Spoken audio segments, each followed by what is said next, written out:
नमस्कार, आप देख रहे हैं इंडियन न्यूज। मैं हूं नव्या। नवरात्रि के 8वें दिन की आराध्य देवी मां महागौरी हैं। शांति, करुणा, शक्ति और दिव्यता की प्रतीक हैं। माता हर भक्त के जीवन में शांति और सकारात्मक ऊर्जा का संचार करती हैं। तो आइए जानते हैं मां महागौरी की महिमा। महागौरी मां दुर्गा का 8वां रूप है और माता ने ये अवतार शुंभ निशुंभ नाम के दानवों को मारने के लिए लिया था। महागौरी का अर्थ होता है अत्यधिक सफेद और गोरा होना। महागौरी को गौर यानी सफेद रंग होने का वरदान प्राप्त था और इसी कारण वो इतनी सुंदर और कोमल है।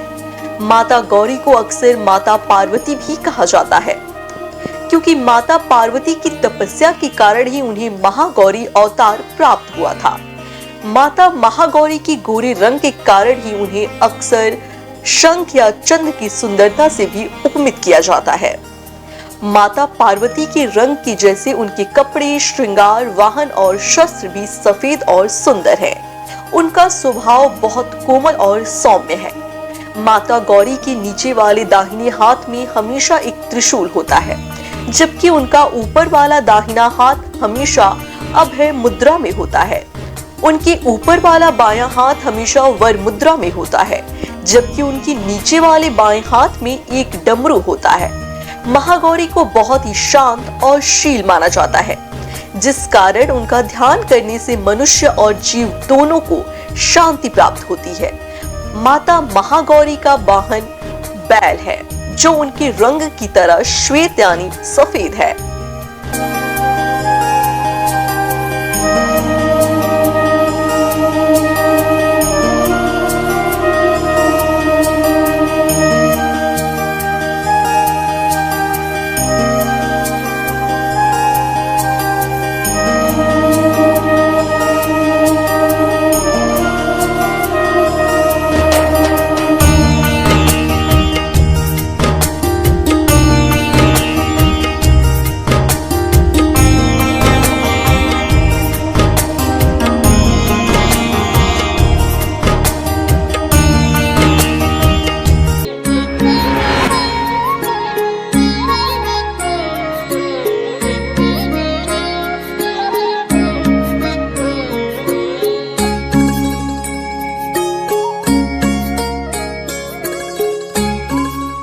मां महागौरी की कथा भक्ति, तपस्या और शक्ति का अद्भुत संगम है।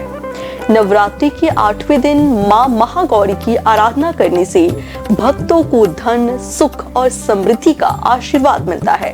तो आइए जानते हैं इस अद्भुत देवी के स्वरूप की कथा। ऐसी मान्यता है कि एक दिन शिव जी ने ब्रह्मा जी के कहने पर माता पार्वती को उनके काले रंग के कारण बहुत चिढ़ाया और उन्हें परेशान कर दिया। तब माता पार्वती गुस्से में आ गई और उन्होंने सफेद रंग पाने के लिए ब्रह्मा जी की घोर तपस्या की। वहीं शंभ निशंभ को मारने के लिए देवतागण अलग अलग तरीके खोज रहे थे, इसलिए ब्रह्मा जी ने माता पार्वती से आग्रह किया कि वो अपनी तपस्या को कुछ समय तक रोककर शुंभ निशुंभ नामक दानवों का वध करें। शुंभ और निशुंभ दो ऐसे दानव थे जिन्होंने संसार में हाहाकार मचा रखा था और वरदान के मुताबिक दोनों को केवल एक अविवाहित कन्या ही मार सकती थी। माता पार्वती अविवाहित थी, इसलिए ब्रह्मा जी ने उन्हें शुंभ और निशुंभ के संहार के लिए चुना। इसके बाद माता पार्वती हिमालय चली गई और वहां जाकर उन्होंने गंगा में स्नान किया। जैसे ही वो गंगा में स्नान करने गईं, उनकी काली त्वचा उनके शरीर से धुल गई और वो एकदम सफेद हो गई।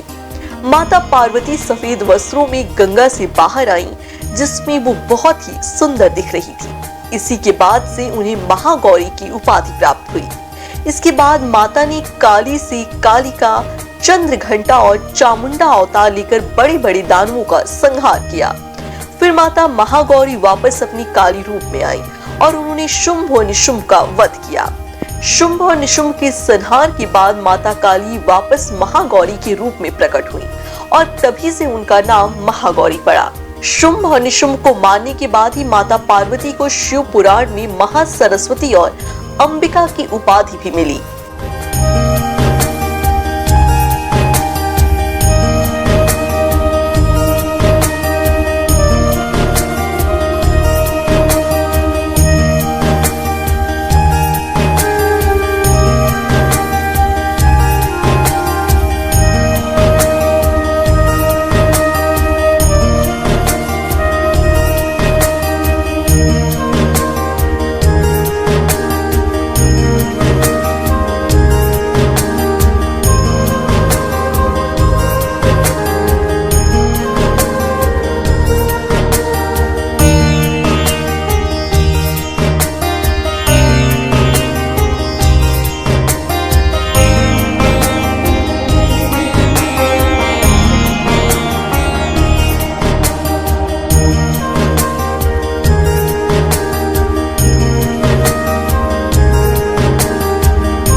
माना जाता है कि जो भी भक्त सच्चे मन से माता महागौरी का ध्यान करता है उसे धन धान्य और सुख समृद्धि का वरदान प्राप्त होता है। माँ की कृपा से उसके सभी दुखों का नाश हो जाता है। तो आइए जानते हैं माता महागौरी की महिमा और उनके इस पावन मंत्र का महत्व। माँ दुर्गा के इस अवतार को पूजने से उनके भक्तों को जो भी शांति प्राप्त होती है, जो भी भक्त माता महागौरी का सुमिरन करते हैं, उन्हें माता धन धान्य व सुख समृद्धि से परिपूर्ण कर देती है। कहते हैं यदि माता के विशेष मंत्र का पूर्ण मनोयोग से ध्यान किया जाए तो सभी इच्छित वस्तुओं की प्राप्ति होती है। माता की आराधना का विशेष मंत्र ओम देवी महागौर्य नमः अर्थात ओम के समान समस्त लोक को अपने में समाहित करने वाली माता गौरी हमें अपनी शरण प्रदान करे और हमारे दुखों का नाश करे। हम सभी माता को बारंबार नमस्कार करते हैं। माता महागौरी के रूप को अलौकिक सिद्धियों का वर प्राप्त है। उनका दिया हुआ हर आशीर्वाद भक्तों के सभी कष्टों को नष्ट कर देता है। इसी के साथ साथ महागौरी के मंत्रों का जाप करने से असंभव कार्य भी संभव और पूर्ण होते हैं। पुराणों में इनकी महिमा के बारे में कहा गया है कि ये मनुष्य की वृत्तियों को सत्य की ओर प्रेरित करके असत्य का विनाश करती हैं। हमें सच्चे भाव से सदैव इनके शरणागत रहना चाहिए।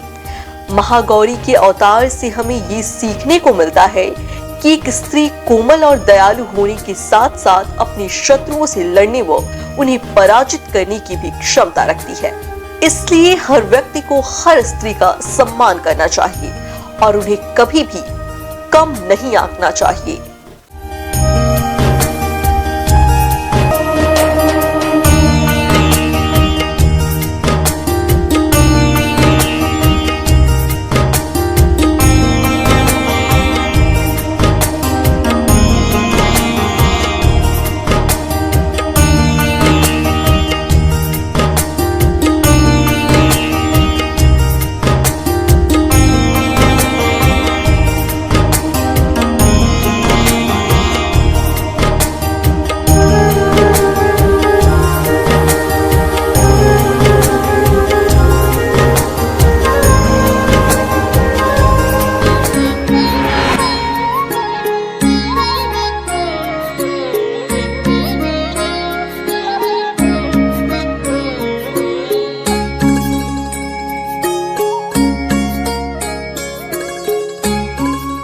शास्त्रों के अनुसार मां महागौरी को प्रसन्न करने के लिए क्या भोग अर्पित करना शुभ माना जाता है, किस विधि से करें मां महागौरी की पूजा और कैसे पाएं उनका आशीर्वाद, आइए हम बताते हैं। महागौरी देवी की पूजा करने के लिए सबसे पहले लकड़ी की चौकी पर या मंदिर में महागौरी की मूर्ति या तस्वीर स्थापित करें। इसके बाद चौकी पर सफेद वस्त्र बिछाकर उस पर महागौरी यंत्र रखें और यंत्र की स्थापना करें। हाथ में सफेद पुष्प लेकर माँ का ध्यान करें। अब माँ की प्रतिमा के आगे दीपक जलाएं और उन्हें फल फूल नैवेद्य आदि अर्पित करें।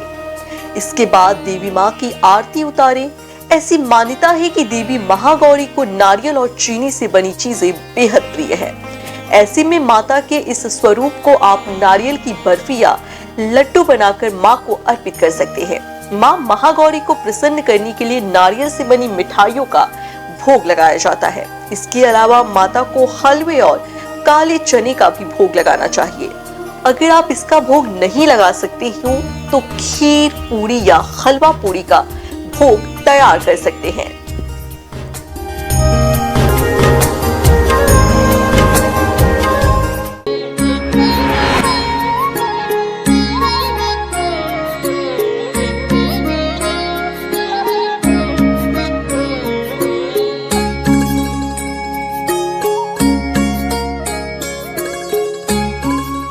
नवरात्र आते ही हर भक्त के मन में देवी के दिव्य स्वरूपों के दर्शन की लालसा जाग उठती है। ऐसे में हम आपको बताते हैं एक ऐसे दिव्य स्थल के बारे में जहां श्रद्धा, आस्था और चमत्कारों की अनूठी गाथा बसती है, जहां विराजमान है स्वयंभू गौरी मैया। ये वही स्थान है जहां ऋषि मार्कंडे को माता ने दर्शन दिए थे। आइए जानते हैं मंदिर की मान्यता और इसकी रहस्यों के बारे में। भगवान शिव की अर्धांगिनी गौरा मैया या शक्ति स्वरूपा माता के 9 रूप हैं। नवरात्रि पर लोग अलग अलग रूप में माता की आराधना करते हैं। अजमेर जिले के सराधना गांव से 5 किलोमीटर जंगल में मकरेड़ा ग्राम पंचायत क्षेत्र की पहाड़ी की तलहटी में स्थित एक गुफा में गौरी मैया का निवास है। इस स्थान को सिद्ध माना जाता है। माता का ये पवित्र धाम मार्कंडे ऋषि की तपोभूमि रहा है। माना जाता है कि ऋषि मार्कंडे को यहीं पर माता ने दर्शन दिए थे। मंदिर में गौरी मैया की स्वयं भू प्रतिमा है जो जन आस्था का केंद्र है और यहीं पहाड़ी पर गौरा मैया का निवास स्थान है। मार्ग के दोनों ओर जंगल और 2 बड़े द्वार पड़ते हैं। मंदिर से प्रकृति का अनुपम नजारा देखने को मिलता है। कभी मंदिर तक पहुंचना काफी दुर्गम था, लेकिन अब जन सहयोग से मंदिर तक वाहन पहुंचते हैं। गौरी मैया के मंदिर के भव्य मुख्य द्वार से चंद कदमों की दूरी पर है गौरी मैया का निवास यानी माता का मंदिर। मंदिर में एक बड़ा हॉल और ठीक सामने गर्भगृह है जहां गौरी मैया की सांसारिक प्रतिमा और एक स्वयंभू प्रतिमा के दर्शन होते हैं। मंदिर का गर्भगृह पहाड़ी की चट्टान के नीचे एक छोटी सी गुफा में है। ग्रामीणों के अनुसार माता की एक प्रतिमा हजारों वर्षों पहले स्वयं प्रकट हुई थी। माता की सांसारिक प्रतिमा को भक्तों ने स्थापित किया है। प्रतिमा के समीप प्राचीन पंचमुखी शिवलिंग और उनके साथ गणेश, कार्तिकेय, पार्वती की प्रतिमा भी है। ये शिव परिवार बाद में यहाँ स्थापित किया गया है। ग्रामीणों के अनुसार गौरी मैया का यह स्थान कई ऋषि मुनियों का तपोस्थल रहा है। यहाँ मंदिर के गर्भगृह के सामने धुनी भी है जो यहाँ वर्षों तक रहे एक साधु बनखंडी महाराज की है। माना जाता है कि साधु बनखंडी महाराज रामानंदी संप्रदाय से थे। 1920 को बनखंडी महाराज यहाँ आए और गौरी मैया की भक्ति और तप से कई सिद्धियां प्राप्त की। आसपास क्षेत्रों में ग्रामीण साधु बनखंडी महाराज को सिद्ध पुरुष के रूप में मानते थे। कहा जाता है कि यहाँ पुराने वाले साधु बनखंडी महाराज किसी भी जीव का रूप ले लेते थे। कई बार देखा गया कि वो कुछ पलों में एक जगह से दूसरी जगह पहुंच जाते थे। मंदिर के प्रांगण में एक कुंड भी है। इस कुंड से होकर बनखंडी महाराज पुष्कर पहुंच जाया करते थे। ग्रामीणों ने बनखंडी महाराज को लेकर ऐसी कई कथाएं प्रचलित है। वहां के ग्रामीणों द्वारा ये बताया जाता है कि 1980 में साधु बनखंडी महाराज का निधन हो गया था। इसके बाद से ही बाबा बालकदास महाराज मंदिर की देखरेख और जिम्मा संभालते हैं। ये भी माना जाता है कि ऋषि मार्कंडे ने महामृत्युंजय मंत्र की रचना की थी। ऋषि मार्कंडे को महादेव ने प्रसन्न होकर चिरंजीवी होने का आशीर्वाद दिया था, यानी ऋषि मार्कंडे आज भी मौजूद है।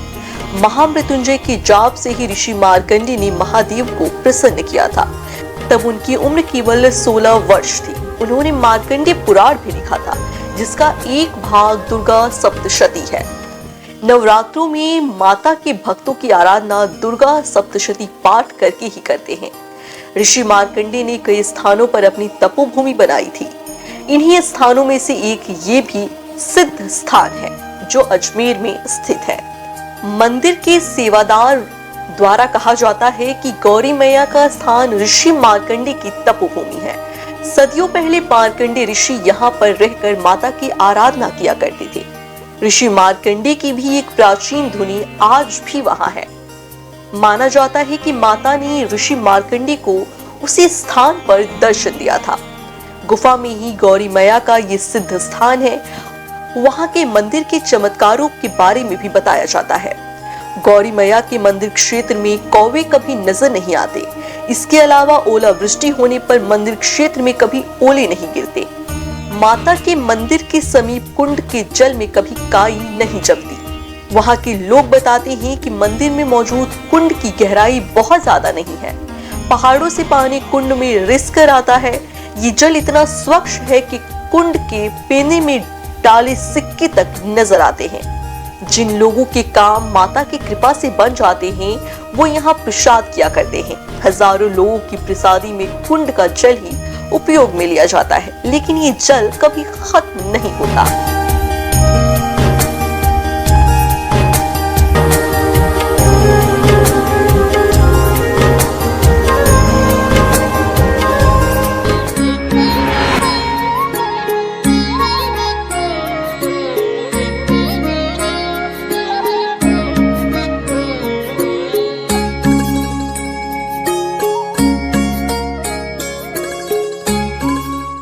ये थी महागौरी माता की महिमा, उनकी पूजा विधि और उनसे जुड़ी अद्भुत कथाएं।